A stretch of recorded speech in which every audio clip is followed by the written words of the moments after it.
welcome to the July special called EDC Budget Workshop. Let's all stand for invocation and pledges. I'm going to ask Mr. Brooks to lead us in prayer this evening.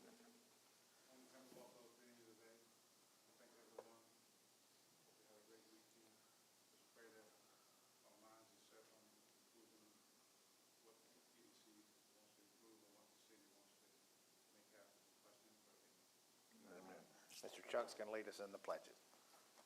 American flag first, please. I pledge allegiance to the flag of the United States of America and to the republic for which it stands, one nation, under God, indivisible, with liberty and justice for all. Texas flag, please. Honor the Texas flag. I pledge allegiance to thee, Texas, one state, under God, one and indivisible. Yeah, you thought I could do it. Yeah, okay. Here we go. No, not at all. No, but it does, You're still patriotic. it does make me one question my mental sanity anymore. I'll plan being 68 now, but obviously it escapes me. Well, we're very excited tonight. We have a new member coming on the EDC board. So we're going to swear in Miss Mary Giles to the EDC. Oh, I skipped out a roll call. We'll do that.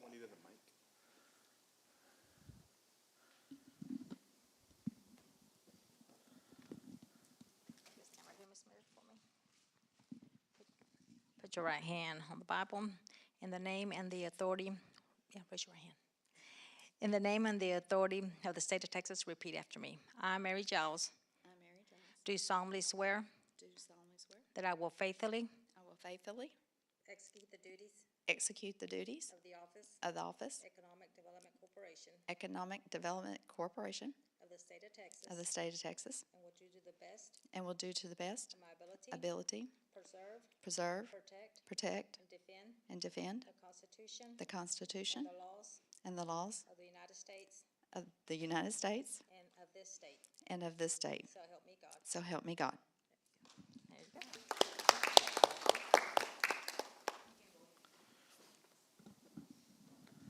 I meant to mention before that, we do have a quorum.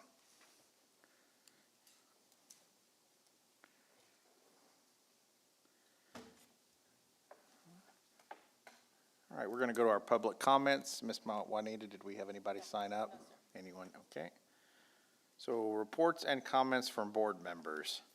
So Ms. Jasmine, we're going to start on your end this time.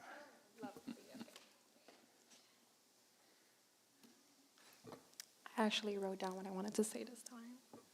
So firstly, I want to thank everybody. I've seen all the new logo across town, which is so beautiful to see. I want to do a little small shout out to the LCC Community Resource Fair. That's going to be Wednesday, July the 23rd. Just in case if y'all are watching, I want y'all to join. And the Thirsty Thursday after hours networking at Ray's Mexican Grill. I want to urge any small local business owner to get out there and hopefully get some conversations started. Thank you. Thank you, Jasmine. Mr. Chuck. I want to give a shout out to Roger Brooks and the Public Works for their fine work over the last couple of weeks in redoing the entrance into Grand Oaks Reserve. I know it was quite an undertaking. I don't think the work was that involved, but trying to direct traffic in the proper direction, I think, was probably more of a headache for Roger and the rest of the crew. But nonetheless, thanks very much. Great work. Excellent. Miss Michelle Wyatt. I just want to say,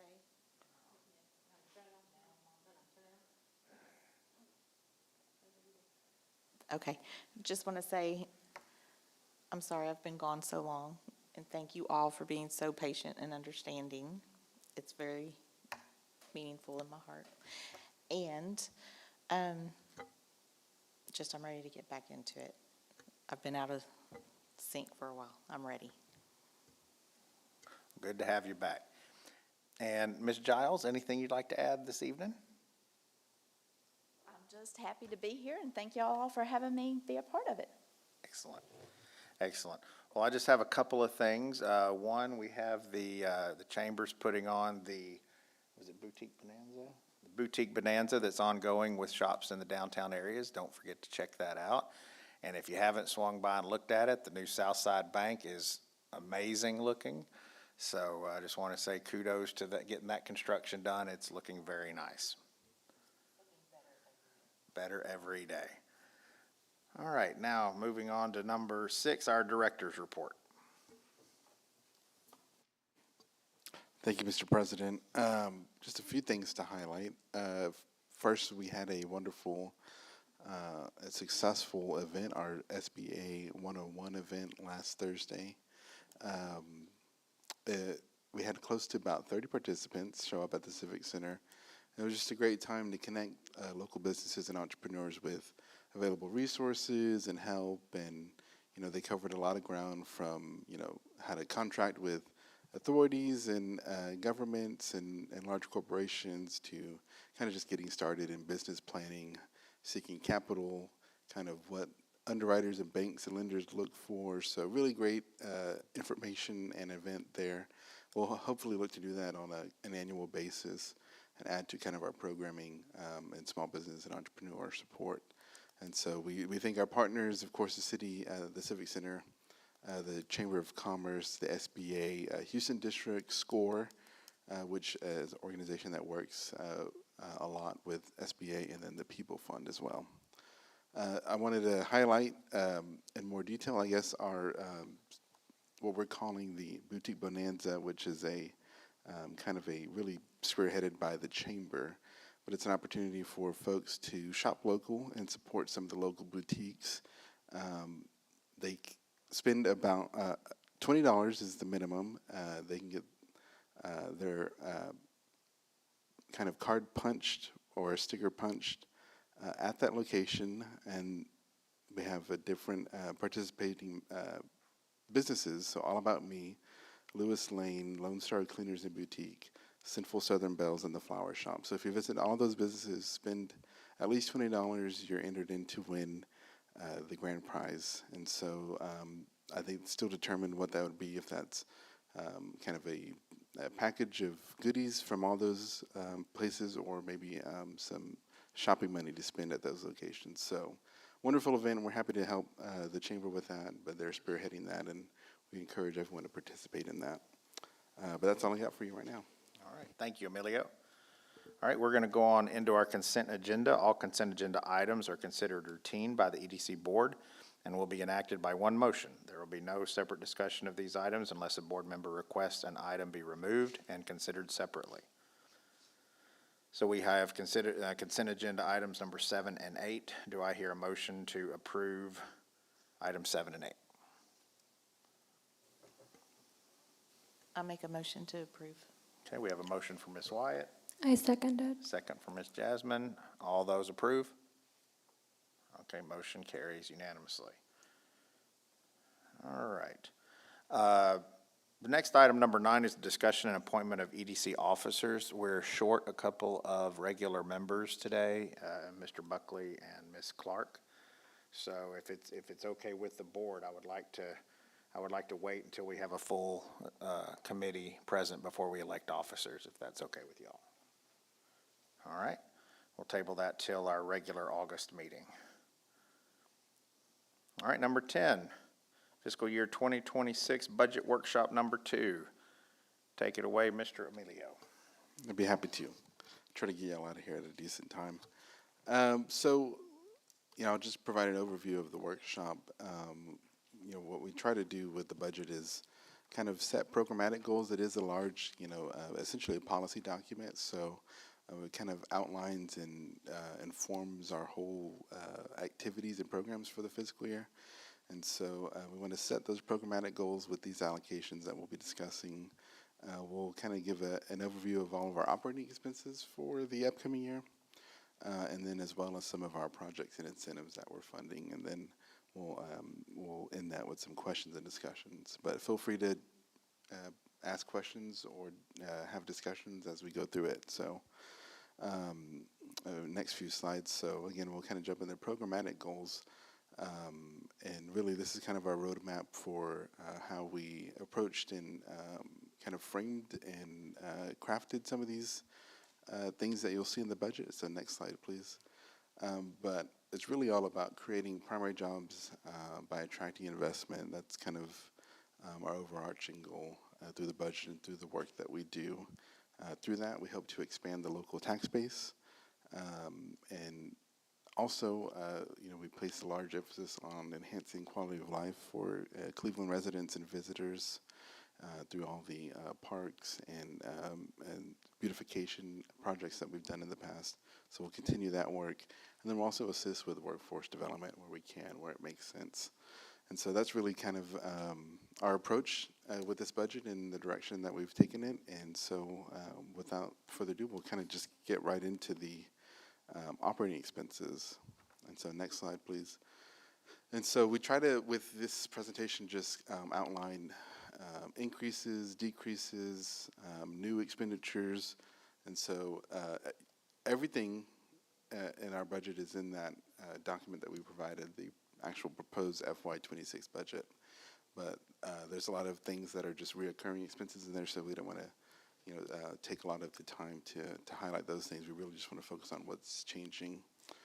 So in our professional services, legal general, it's been a very kind of active time in terms of this year and looking at and evaluate potential projects and kind of the construction that goes into some of those legal documents and stuff. So a lot of time spent there. So we want to increase and make sure that we're accounting for that legal work as we go into 2026 FY. Legal publications, we anticipate less need for that. Really, the only thing we really publicize are like our hearing notices for next week, really, is when we go to adopt projects ahead of our budget. So we're going to decrease that line item because there's not a whole lot of need for that. Most of it is in our development services, which is in the general fund, which is a totally different budget, a different fund. Looking at engineering and other services, now this is where we're going to try to allocate some work for the professional engineering design services associated with some of our other projects like Hangar L, and potentially looking at some downtown parking improvements. And then also in other professional services, this is where we allocate funding for our retail consultants that are helping us right now, and we're going to continue that relationship with them. And also, this is an increase here, but it's also going to be a decrease from planning target analysis, which is in a different section of the budget. So really, it's a net wash, probably a net decrease, if I remember correctly. Any questions? Okay. Looking at property service, so we did want to allocate some funding towards maintenance of our properties that we hold, just to do some biannual mowing, just to get out there and mow those properties at least twice a year, just to keep up with appearances. All right, going to other services, next slide. I know there was a lot of talk about website prior to my time with the city. Here in recent weeks, we've actually put a lot of time into updating our website, but as far as functionality, I think we've hit a little bit of a wall. And if you compare us to some of our peer cities or even some of our aspirational cities in EDCs that we're trying to be more like and compete with, I think an area that we're really falling behind is our website. So we're proposing to increase the funding to explore a new website for the EDC. And so that is an $11,000 increase. That also includes a very popular feature on our current website, which is the available properties viewer. So this is a tool that takes and scans the internet for commercial MLS and other listing services to try to compile and provide a snapshot of all the commercial available property in Cleveland. And that's something we've gotten a lot of good feedback from developers, real estate brokers, people looking to do projects in Cleveland. So we want to maintain that and keep that in our website development line item. So overall, a proposing a decrease for travels, meals, and training. I do want, just while we're on that topic, make sure that y'all know that we do have funding available if there's a training y'all are interested in attending. For the new members, we do recommend y'all attend the sales tax workshop that is put on by the Texas Economic Development Corporation. I believe that's coming in October or November. Do you recall, Heidi? November. So we'll get you dates on that, but it's just kind of a good overview and crash course into the basics of an economic development corporation, what we can, what we can't spend our money on, reporting, things like that. So we'll get information out to the board so that if you're interested, we can go ahead and enroll you all in that program. It's a day long. It's about from 8 o'clock to like 4 or 5 o'clock. So they try to get you out of there as soon as possible. A lot of good information. We also, every October, the TDC has their annual conference. And so we had about, I think, 2 or 3 board members attend last year. Again, this line item is built out for worst case, or I guess best case scenario, which is everyone attends that conference, but we understand that life happens. So if you can't attend that, well, let's find something else for you to attend. So I just want to make sure that y'all know that funding is available there. I believe it's in, San Antonio. And so we'll send out that information as well as it comes closer. Dues and memberships, just an increase there since we do have full-time staff in EDC and some part-time staff. We do want to increase that line item to make sure that we have enough funding for everybody, as well as if any commissioners or board members join any professional organizations. Next slide, please. So supplies and other operating expenditures. Postage, so we weren't as active as we thought we'd be. To be determined, really. I think we'll kind of look at the holiday time to see if we can do some targeted outreach to developers and some follow-up stuff via snail mail. So, but overall, I think we'd be safe with what we're proposing as a $100 decrease there.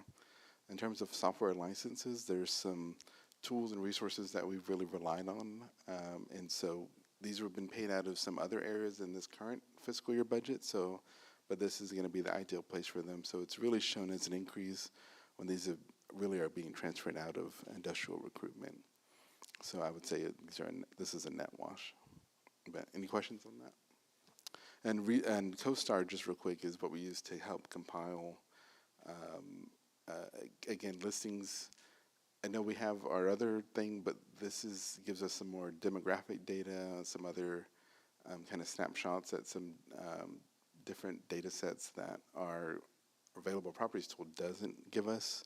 And it also gives us properties that are either off market or not on like an MLS. So it's a way different tool. I wouldn't compare it to our available properties tool, but it really helps us respond to RFIs, which are requests for information for from the governor's office or Greater Houston Partnership. That's kind of where we do a lot of our industrial attraction recruitment is through those RFIs.